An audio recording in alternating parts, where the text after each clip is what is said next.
UPSC union public of service commission one of the toughest exam in India. अगर आप भी एक UPSC aspirant हैं तो दिल थाम के बैठिए। आज मैं आपके सपनों में थोड़ा पेट्रोल छिड़कने वाला हूँ। अगर आपको भी सुबह शाम दिन में रात में और सपनों में यूपीएससी का करंट दौड़ता है तो आप अपने से दो सवाल करो। पहली, मैं आईएएस क्यों बनना चाहता हूँ, और दूसरी, मैं आईएएस किस लिए बनना चाहता हूँ।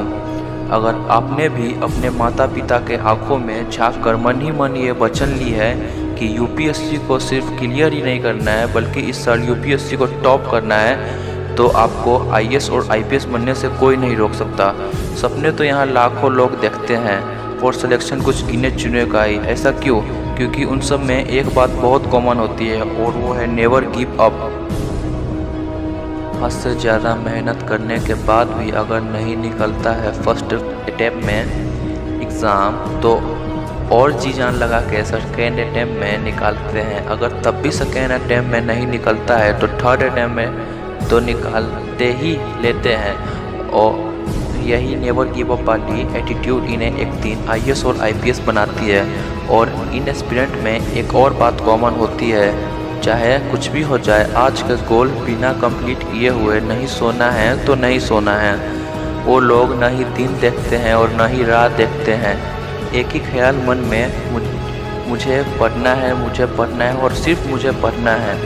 रियल एस्पिरेंट को तो ना ही गर्लफ्रेंड के लिए टाइम रहता है और ना ही दोस्तों के लिए और ना ही फैमिली के लिए।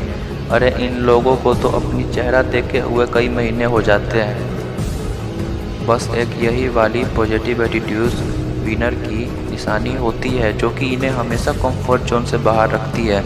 अगर आपकी भी प्रिपरेशन सही नहीं चल रही है तो बस अपने आप को कोई कमरे में बंद करो और कहीं बैठो और ठंडे दिमाग से सोचो कि कहाँ गलती कर रहा हूँ मैं, कहाँ पे मैं सबसे ज़्यादा डिस्ट्रैक्ट हो रहा हूँ। क्या मैं ज़्यादा देर मोबाइल तो नहीं चलाता?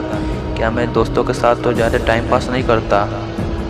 और जो भी डिस्ट्रैक्शन हो रही है उसे अपनी ज़िंदगी से बाहर कर दो। ऐसी डिस्ट्रैक्शन को, ऐसे कैसे तुम्हारे सपने हैं जिसमें जान ही नहीं है, और मन में यूपीएससी टॉपर्स के बारे में सोचो और उसी टाइम से ये प्रतिज्ञा ले लो कि सिर्फ यूपीएससी को क्लियर ही नहीं करना है बल्कि यूपीएससी को टॉप करना है। और लग जाओ अपने सपने में और तब तक नहीं रुकना जब तक आपकी मंजिल आपको मिल न जाए। और एक बात हमेशा याद रखना, मेहनत के आगे किस्मत की इतनी औकात नहीं कि आपके सपने तोड़ दे। जिस दिन तुम्हें लगे कि तुम यूपीएससी टॉप कर सकते हो उस दिन समझ जाना अब तुम्हें कोई नहीं रोक सकता। ज्वाला जगह अंदर किस बात से है दंग, दुनिया से नहीं तेरी खुद से है जंग। और मेहनत इतनी खामोशी से करो कि आपकी सफलता शोर मचा जाए। जय हिंद, वंदे मातरम।